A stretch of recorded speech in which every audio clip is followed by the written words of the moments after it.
My wife wanted so much to be here, and we've been through a tough 10 days. I'd gone to Australia and come back and finished some meetings, and she had gone to represent me for some board meetings in Singapore and India.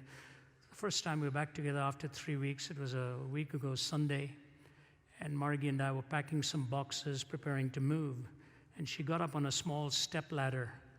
And I was in a other room, putting some of my books in or whatever, when I suddenly heard this crash and a scream.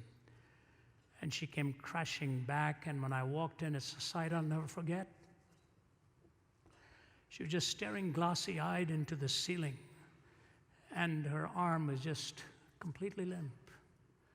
And I just burst into tears and bent down, couldn't move her body. She said, "Please don't touch this arm, something's happened." And I called the paramedics and all of them, and took them about 30 minutes, first giving some morphine to kill the pain, and then 30, 40 minutes to get her onto a stretcher. It was a complete, clean fracture of the humerus, upper right humerus. You know what happens when your bone's broken? I had a broken back at one time. You can will all you want to will, and you cannot move that extremity. You can want to make all the decisions you desire, and she couldn't move that arm and still is in trouble with it, probably for some weeks, if not some months to come.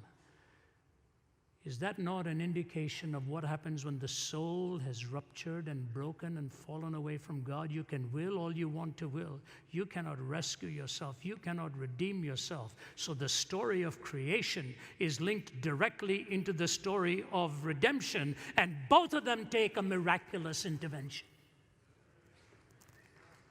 Both of them.